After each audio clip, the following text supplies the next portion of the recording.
우리는 인간인지라 하나님의 뜻을 명확하게 알 수 없습니다. 이 땅에서 하나님의 뜻을 명확하게 알 수 있는 자가 있을까요? 아마도 없다라고 볼 수 있습니다. 왜냐하면 하나님은 우리의 그 생각보다 더 크고 더 넓고 더 깊으신, 우리가 헤아릴 수 없는 그런 분이지 않습니까? 예를 한번 들어보자면, 여러분, 하나님께서 인류를 구원하시기 위해서 다른 방법이 아니라 아들을 십자가에 달려 죽으시게 하는 방법을 택하셨습니다.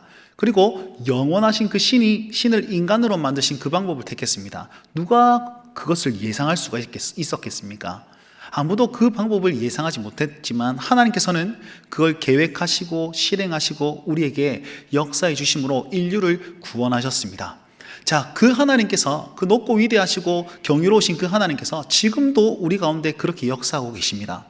그렇기 때문에 우리가 어떻게 하나님께서 역사하고 계시죠? 하나님 뜻이 무엇입니까? 네, 알 길이 없습니다. 물론 안다 그래도 우리가 감당할 만한 그런 일이겠습니까? 절대로 그렇지 못하다는 것이죠. 우리는 하나님의 뜻을 명확하게 알지 못합니다.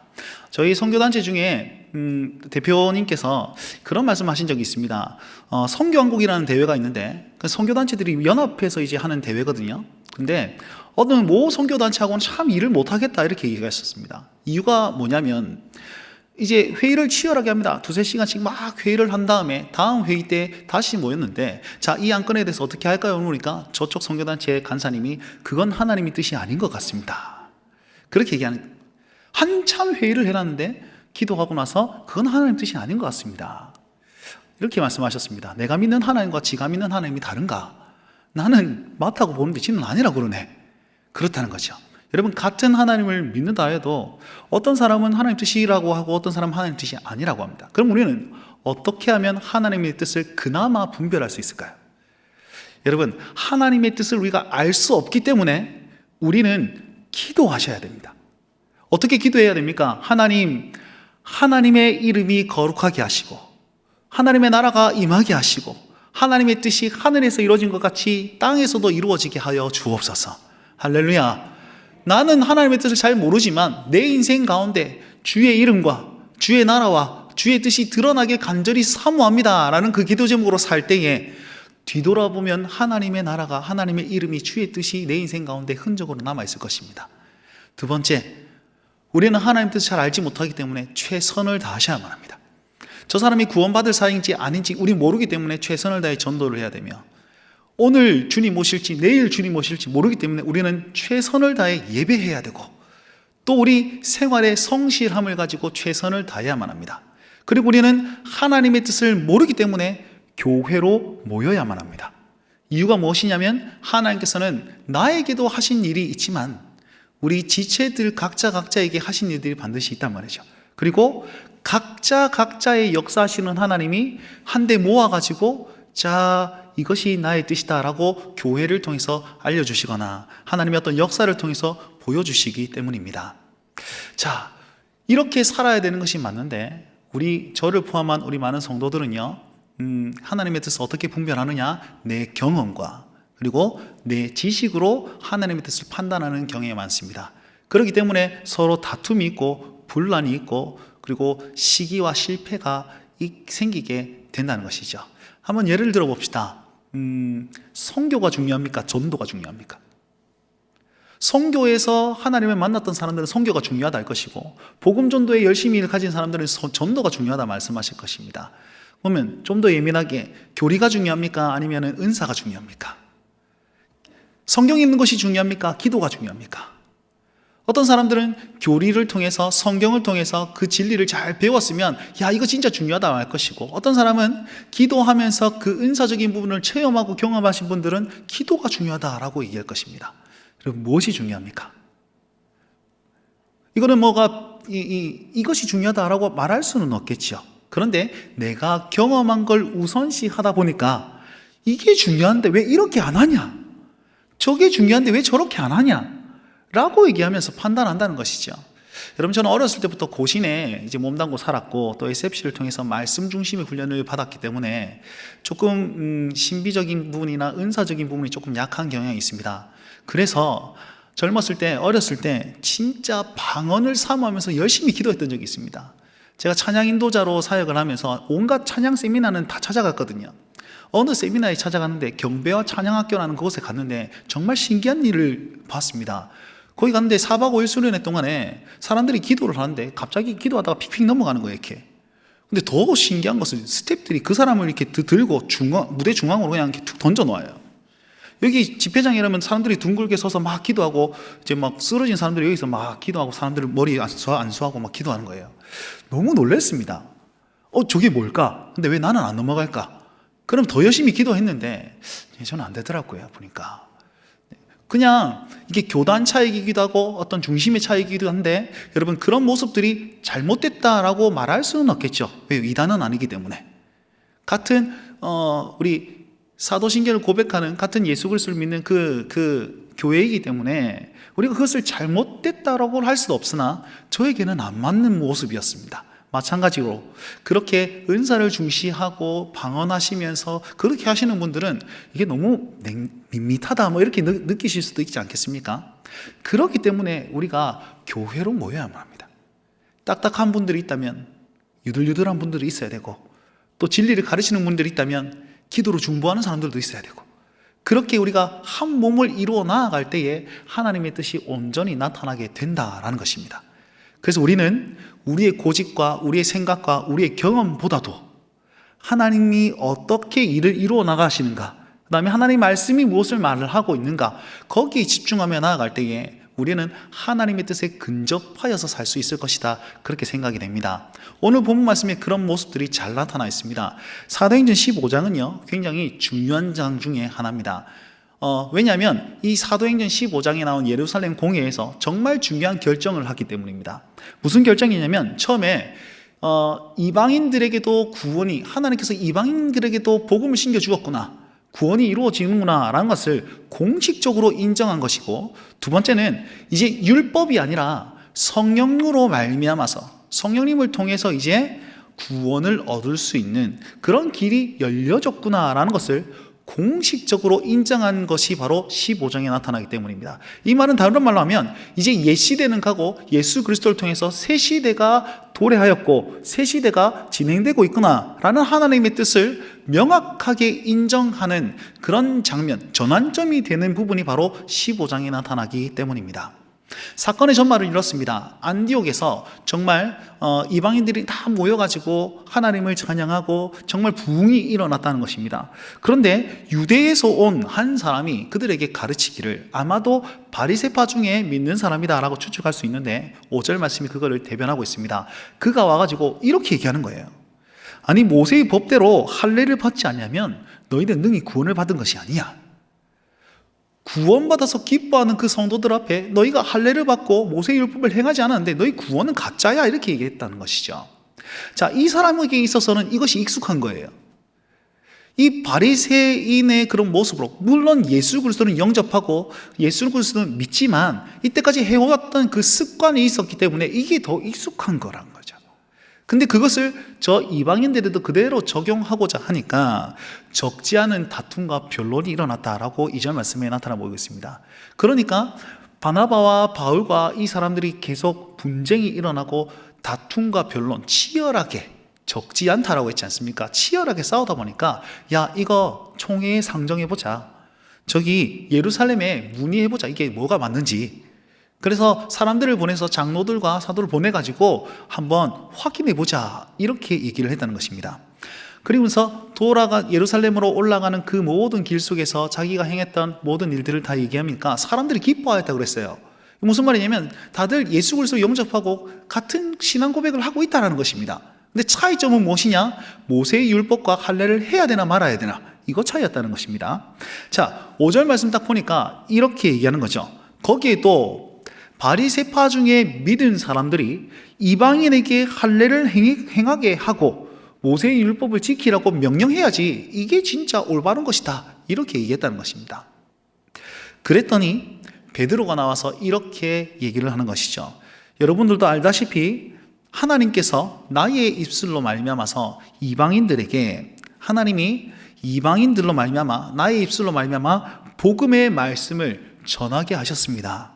그리고 마음을 감찰하시는 그분께서, 마음을 이해하시는 그분께서 성령님을 그들에게 보내어가지고 믿음으로 말미암아서 마음을 깨끗하게 하셨습니다. 이것이 무엇이냐면 그들과 우리의 차별이 없게 하였다라는 사실을 고백하는 겁니다. 베드로가 언제 이러한 경험을 했습니까? 10장에 보시면 고넬료를 만나서 그 일들을 했다라는 것입니다. 10장에 고넬료를 만나서 그 일들을 경험했더니 우리는 그들이 우리와 동일하게 주 예수의 은혜로 구원을 받은 줄로 믿노라 라고 강하게 얘기하는 거예요. 상대방은 계속 율법을 지켜야 되고 할례를 받아야지 구원이 완전해진다라고 얘기하는데, 아니야, 주 예수의 은혜로 말미암아 구원을 받은 걸 우리가 믿고 우리가 경험했다라는 사실을 얘기하고 있는 것입니다. 여러분 보십시오. 베드로는 그렇게 하나님의 행하심을 경험했습니다. 개인이 경험한 것이죠. 자, 그 개인이 경험한 걸 누가 받아서 또 얘기를 하냐면 바나바와 바울이 또 이렇게 얘기를 합니다. 이방인 중에 행하신 표적과 기사를 얘기하고 있습니다. 자, 하필이면 왜 표적과 기사라고 표현을 했을까요? 복음의 소식과 아니면 다른 어떤 부흥의 소식들을 얘기하지 않고 표적과 기사를 강조해서 말하고 있습니다. 이 말은 무슨 말이냐면 하나님이 하신 일들을 강조하고 있다는 겁니다. 표적, 기사, 인간이 행할 수 없는 부분이지 않습니까? 하나님께서 행하셨다는 거예요. 그런데 하나님께서 표적을 행하시고 또 기사를 행하시고 이적을 베푸신 다음에 야, 걔네들한테 빨리 할례를 행해, 걔네들한테 빨리 율법을 가르쳐 라고 요구하지 않았다는 것이죠. 그러니까 하나님께서 행하셨는데 율법과 할례를 강조하지 않았다는 사실은 이것으로 완전하다는 것입니다. 완벽하다는 사실을 표적과 기사를 말하면서 바나바와 바울에게 역사하신 하나님의 뜻이 나타나기 시작합니다. 보십시오. 베드로에게 나타나고 바나바와 바울을 통해서 나타났습니다. 개인에게 나타나신 하나님의 뜻이죠. 그런데 이걸 종합해 보니까 베드로에게도 이렇게 말씀하셨고 나타내 보이셨고 바나바와 바울을 통해서도 이렇게 나타나셨으니 이게 진짜인가 보다 라는 사실을 야고보가 정리합니다. 여기에 야고보는 예수님의 동생 야고보라고 할 수 있는데, 야고보는 두 가지로 요약을 합니다. 첫 번째는 하나님께서 행하신 일들을 고백하는 거죠. 시몬이 말한 대로라고 얘기하는데 시몬은 베드로를 의미합니다. 베드로가 말한 대로 하나님께서 진짜 그렇게 이방인들에게 구원을 약속하시고 구원을 베푸시고 복음을 흘러가게 하셨구나 라는 사실을 인정하고, 두 번째, 하나님의 말씀을 얘기합니다. 어떤 말씀이냐면 이것은 구약 선지자의 그런 말과 일치하는도다 이렇게 고백을 하면서 아모스의 말씀을 인용합니다. 우리 다 같이 한번 읽어볼까요? 아모스의 말씀인데요, 16절 17절입니다. 시작. 이후로 내가 들어와서 또 그 허물어진 것을 다시 지어 일으키리니 이는 그 남은 사람들과 내 이름으로 일컬음을 받는 모든 이방인들로 주를 찾게 하려 함이라. 아멘. 자, 아모스 말씀에서 이것은 회복의 때를 얘기하고 있습니다. 회복의 때에 다윗의 무너진 장막을 하나님께서는 다시 한번 지으며 그것을 일으키신다라고 했어요. 다윗의 무너진 장막은 예수 그리스도를 의미하고 그 육체를 말합니다. 그 예수 그리스도를 말미암아서 그 남은 자들과, 유대인의 남은 자들과, 그리고 내 이름을 내 이름으로 일컬음을 받는 모든 이방인들이 다 주께로 돌아올 수 있도록 그 일들을 행하실 것이다 라는 그 말이 지금 성취되고 있는 것 아닙니까? 라고 얘기하는 거죠. 이걸 기억하십시오. 하나님께서 지금 이렇게 역사하신다는 증거가 저들을 통해서 나타났고, 성경 말씀을 딱 보았더니 이게 맞구나 라는 사실을 야고보가 얘기를 한다는 겁니다. 자기의 지식, 자기의 경험, 내 개인적인 어떤 주관이 아니라, 내 경험이 아니라 내 경험상은 할례를 받아야 되고 율법을 지켜야지 구원이 있는 줄 아는데, 그것보다도 지금 하나님께서 어떻게 행하시는지 보시라고요. 지금 말씀이 어떻게 말씀하고 있고 그 말씀이 어떻게 이루어지는지 경험하시라고요. 그 말씀 앞에서 자기를 비춰보고 그 모든 현상들을 비춰보면서 제시를 하고 있는 것입니다. 여러분, 우리가 무슨 결정을 하거나 하나님 앞에서 하나님의 뜻을 헤아릴 때에 이 두 가지가 꼭 필요하지 않을까라고 생각합니다. 하나님께서 지금 우리로 말미암아 어떤 일을 이루어 나가고 계실까요? 하나님께서는 우리 교회로 말미암아, 내 개인으로 말미암아 어떤 일을 이루어 나가고 계실까요? 우리가 하고 있는 사역들을 가만히 주목해 보시거나, 아니면 지금 이루어지고 있는 어떤 일들을 한번 보시면 혹여나 이것이 하나님의 뜻이 아닐까라고 우리는 마음에 추측할 수 있을 것 같습니다. 두 번째는 말씀이죠. 날마다 우리에게 들려지는 그 말씀, 예배 가운데 선포되는 그 말씀에 딱 비교하여서 우리가 지금 바로 가고 있느냐, 아니면 그런 길로 가고 있느냐 점검하고 그렇게 나아갈 때에 하나님의 뜻에 더 가까이 나아가지 않을까, 그렇게 생각해 봅니다. 야고보의 이 고백을 기억해 주십시오. 하나님의 행하신 일들을 보고 또 말씀을 비춰보았더니 이게 진짜 하나님의 뜻인가 보다. 그리고 모든 사람들이 거기에 동의합니다. 오늘 말씀 보니까 다른 모든 사람들이 다 조용하고 잠잠하게 할 말이 없어요. 가만히 듣고 있습니다. 아까 전에 율법과 할례를 주관했던 사람들이 무슨 말을 했겠습니까? 물론 언급을 했다 안 했다 그런 표현은 없습니다만 아무도 말씀하지 않아 조용했다. 그 말은 즉슨 거기에 다 동의했다는 뜻입니다. 그러면서 야고보가 이어서 말하기를 다만 피해야 될 것 네 가지를 점검합니다. 첫 번째는 우상의 더러운 것, 우상 숭배하지 말라는 것입니다. 이방인들에게 우상 숭배하지 말라고 가르칩시다. 두 번째는 음행을 행하지 않도록 그렇게 가르칩시다. 세 번째는 목매어 죽인 것이 없도록, 그리고 피를 멀리하라, 살인을 하지 말라라는 것을 가르칩시다. 피를 흘리지 말라, 피를 멀리하라 라는 사실은 우상 숭배할 때에도 이제 피를 흘리는 그런 습관들 따르지 말라는 것이고, 목매어 죽인 것을 금하는 것은 피를 흘리지 않는 어떤 그 부정한 고기를 먹는 것, 그것과 함께 유아를 죽이는 어떤 관습, 그 다음에 애가 너무 많으니까 나에게 필요 없는 아이야라고 그렇게 죽이는 것, 낙태라고도 적용한다라고 주석에는 좀 나와 있긴 하던데요. 그런 어떤 부분까지 적용할 수 있는 것입니다. 그런 부분들까지 그것을 피해야 된다고 편지로서 권면하자라는 것으로 결정을 내리는 거예요. 결정을. 이것은 구원의 자격을 얘기하는 것이 아닙니다. 구원의 자격을 말하는 것이 아니라 구원받은 자의 행동을 가르치자, 권면하자, 이런 식으로 속합니다. 21절 말씀에 보니까요. 왜냐하면 예로부터 이것은 안식일마다 모세의 그 가르침을 회당에서 계속 그 글을 읽었다라고 하고 있습니다. 다른 말로 유대인들도 그 글을 읽고 그 글을 생각했다는 것이죠. 구원받기 위해서 이 글을 읽은 게 아니라는 것입니다. 내가 신자로서 잘 살 수 있도록 그 글을 읽게 만들었다는 겁니다. 동일하게 이방인들도 구원의 어떤 자격을 위해서 이렇게 하는 것이 아니라, 너희는 구원받은 자고 이미 예수 그리스도로 말미암아서 성령의 충만함을 받고 복을 받아서 구원받은 주의 백성들이니까 우상을 멀리하고 거룩한 삶을 삶으로 말미암아서 우리와 함께 이렇게 신앙생활을 하자라는 것을 가르치자라는 맥락에서 이렇게 네 가지를 가르쳤다, 편지하자라고 얘기를 하고 있다는 것입니다. 자, 오늘 말씀이 이런 말씀입니다. 여러분, 우리가 주목해야 될 것은 무엇입니까? 우리가 주목해야 될 것은 무엇입니까?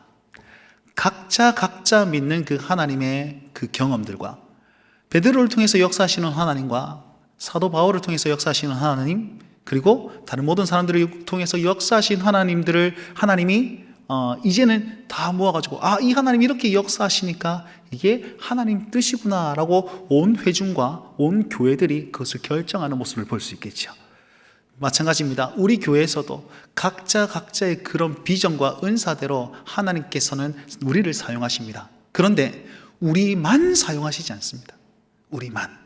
왜냐하면 다른 데로 곁길로 갈 가능성이 많기 때문에, 우리는 아직 죄인의 모습이기 때문에. 그러면 우리는 어떻게 점검할 수 있습니까? 나의 가는 길이 말씀 앞에 비추어보고, 또한 저 사람이 나에게 이분은 어떻게 하나님의 역사대로 나아가는가 함께 모여서 그거를 확인함으로 말미암아서 하나님의 뜻을 온전히 분별할 수 있었다라는 것입니다. 두 번째는 말씀 앞에 비추어보는 거죠. 말씀 앞에 비추어보면서 하나님의 말씀이 우리를 어디로 인도하는가 겸허히 겸손한 마음으로 받아들여야 됩니다. 이걸 방해하는 요소가 단 한 가지 있다면 나의 자존심입니다. 자존심. 만약에 이 당시에 그 예수님을 믿었던 바리새인들이 나는 이렇게 살아왔는데 이게 맞는데 왜 내 주장을 받아들이지 않습니까? 당신들 나를 무시하는 겁니까? 이렇게 접근했다면 어떻게 될까요? 이 사람들이요, 자존심을 내려놓는 게 굉장히 어렵습니다. 왜냐하면 내 주장이 이렇게 안 받아들여졌다가 아니고 내가 안 받아들여졌다 이렇게 여기기 때문이지요. 제가 언젠가 이런 예화를 말씀을 드린 것 같은데 들은 적이 있어도 못 들은 척 하시면서 그냥 이렇게 한번 들어주시면 좋겠습니다. 제가 우리 모든민족교회 부임을 했을 때 저희 집이 양산입니다. 양산에서 이렇게 쭉 오다가 이제 동기매로 들어와서 우리 교회 오는 게 빠를까요? 서기매로 들어오는 것이 빠를까요? 저는 서기매라고 여기고 서기매로 계속 들어왔는데 아내가 이렇게 얘기를 하더라고요. 여기가 빠른 거 아니에요? 내비게이션도 일로 인도하던데. 그때 제 마음이 어떤 마음이냐면 남편을 못 믿나? 이 여편네 이분이 나를 무시하나? 마음이 이상하더라. 마음이. 특히 남자들은 더 그렇습니다. 이 남자라는 짐승들이 자존심 하나를 똘똘 뭉친 사람들이라 가지고 그나마 저는 제 생각에는 저는 자존심이 크게 많지 않다라고 여겼는데 그래도 속상하더라고요. 근데 저희 아내가 지혜로운 분이셔가지고 3번은 안 물어봤습니다. 3번째 물어봤으면 큰일 날 뻔했을 텐데 그런 거죠. 동기매로 가면 어떻고 서기매로 가면 어떻습니까? 근데 내 주장이 받아들이지 않은 것에 대해서 굉장히 자존심이 상하는 거죠. 내 경험이 받아들이지 않은 것에 대해서 이제 내가 속상한 거예요. 여러분 그것이 어떻게 보면 하나님의 뜻을 가리는 그런 행위이지 않을까? 우려하고 염려하는 차원에서 우리 겸손한 마음을 가져야 되지 않을까요? 우리 시간 한번 결단하며 나아갔으면 좋겠습니다. 여러분 우리가 신앙의 연수가 많은과 적은과 상관없이 내가 지식이 높음과 낮음과 상관없이 여러분 나에게 집중하면 하나님의 뜻이 보이지 않습니다. 내 생각에 집중하거나 내 경험에 집중하면 하나님의 그런 행동이 보여지지가 않습니다. 그래서 날마다 하나님 나를 겸손하게 하소서. 서두에 말씀드렸다시피 그 주기도문의 그 기도의 제목처럼 하나님 나의 인생에 주의 이름이 드러나고 주의 나라가 세워지고 주의 뜻이 온전히 나타날 수 있도록 도와주십시오. 겸손한 마음이 필요합니다.